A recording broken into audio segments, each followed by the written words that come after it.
El Talmud.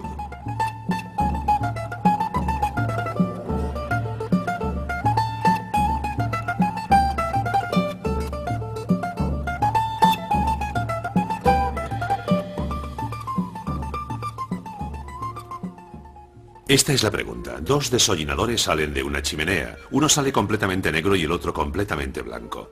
La pregunta es, ¿cuál de los dos se va a lavar? Bueno, obviamente el que está todo negro, cae de cajón. Lo siento, pero tú no estás hecho para comprender lo que contiene el Talmud. ¿Y eso por qué? No reflexionas. El que salió todo negro ve que el otro está blanco y forzosamente piensa que él también está blanco. Ah, ¿quieres decir que el que está blanco ve que el otro está negro y por tanto cree que está tan negro como él? Y que el que está blanco se va a lavar y no el que está negro. No, está claro que no reflexionas. El que está blanco, que se cree que está negro, ve a alguien negro que se cree que está blanco, mientras que el que está negro ve a alguien que está blanco que se cree que está negro. Sí, vale, de acuerdo. En ese caso, que no se lave ninguno de los dos. ¿Y por qué no van a lavarse? Yo me hago la misma pregunta. ¿Te haces la misma pregunta? ¿Te haces la misma pregunta? Pero a ver, ¿desde cuándo de una misma chimenea puede salir un desollinador completamente blanco y un segundo todo negro? Sí, esa es una buena pregunta. ¡Una buena pregunta! No. El Talmud no es un simple libro lleno de adivinanzas. Es algo peor que eso. O mejor. Depende de cómo se mire.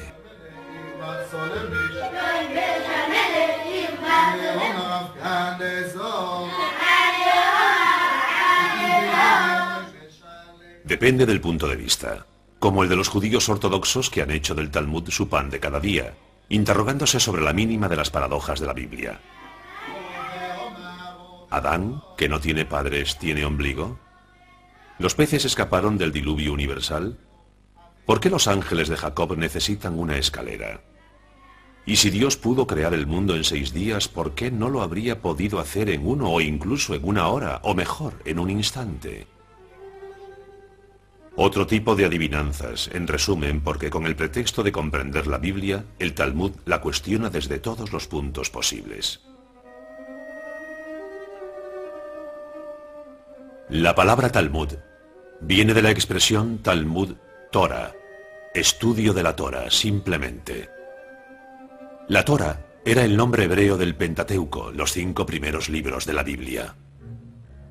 Los volúmenes que componen el Talmud encierran siglos de discusiones entre rabinos sobre la interpretación de las contradicciones del texto bíblico.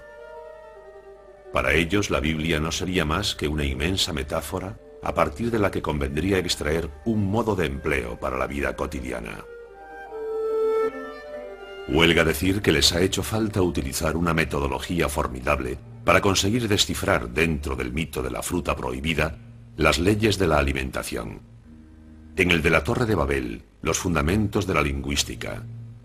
Y en el relato del éxodo de Egipto, los principios de la libertad de los pueblos. Sin Torah, no existiría el Talmud. Pero sin Talmud, la Torah habría guardado para sí gran número de sus misterios.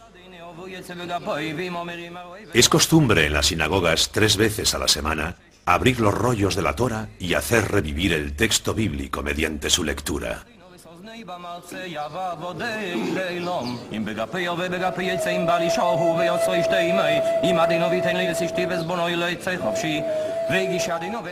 Pero también se puede hacer revivir el texto descubriendo sus posibles interpretaciones. Esa es la parte de la que se ocupa el Talmud. Durante siglos se han ido acumulando las interpretaciones de los sabios. Por ello, más que un libro, el Talmud se presenta como un conjunto de muchos libros que se suceden a lo largo del tiempo. Un libro dentro del libro, dentro del libro, y así casi indefinidamente.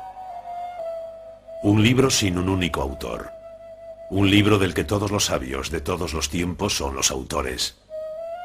Ningún campo del saber humano se deja de lado, porque la Torah los contiene todos, incluso si eso no es evidente a primera vista. El Talmud dice: mis enseñanzas son como el mar. Debes sumergirte en él para aprender a nadar. Así pasa también con la Torah. Solo aquel que se sumerge en ella, corriendo el riesgo de ahogarse, podrá aprender lo que es. Un océano de luz, así es como el Talmud llama a la Torah. Se sumerge en ella para descubrir las profundidades. Durante el razonamiento, acaba tocando temas fundamentales de la causa principal, los vínculos de lo efímero y de la eternidad, y tantas otras dimensiones esenciales que la filosofía o la ciencia tratarán también a su manera. Pero lejos de la austeridad de la filosofía y de la ciencia, el Talmud también se sabe reír de sí mismo. Retomemos. El que está blanco ve a uno negro que ve a uno blanco que se cree negro, y el que está negro ve a uno blanco que ve a uno negro que se cree blanco. No es así de simple, sí que lo es. El que está blanco ve perfectamente que su mano está blanca, y el que está negro ve perfectamente que su mano está negra. ¿Qué quieres decir? ¿Que el que ve que su mano está limpia no se lavará, y que el que se la ve sucia sí lo hará? Demasiado fácil. Puedes estar limpio y aún así tener ganas de lavarte. Puedes estar sucio y no tener ganas. Mírate tú, por ejemplo. Estamos en el año 70 de la era cristiana. Tito ha mandado destruir el templo de Jerusalén y las tropas romanas ocupan la ciudad santa. Los sabios, en su mayoría, se han refugiado al norte, en Galilea, en Tiberíades. Como reacción a la invasión romana, deseosa de poner fin al judaísmo, un grupo de sabios emprenderá una de las gestas más notables de esta cultura judía al decidir elaborar el Talmud. Y eso sucedió bajo los auspicios del rabí Yehudá Hanasi, el jefe espiritual del pueblo judío en la época, un ilustrado. Hoy en día sus restos descansan en el corazón de Galilea, en la misma cuna de su obra, el Talmud.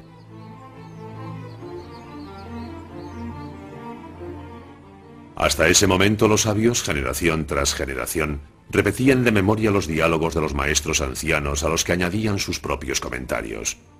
Una especie de memoria colectiva que corría el peligro de diseminarse y perderse, habida cuenta del volumen de opiniones que no paraba de crecer. Para evitar tal drama, el rabí Yehudá Hanasi tomó la iniciativa de hacer recopilar por escrito cerca de 2 siglos de enseñanzas conservadas hasta ese entonces mediante la transmisión memorística. Él fue quien decidió las características, la forma y los límites de esta primera recopilación, y la llamó Mishnah. Mishnah significa repetición, porque se trataba de repetir, esta vez por escrito, lo que la memoria ya no podía retener. Este enorme trabajo no finalizó hasta 2 siglos después de su muerte.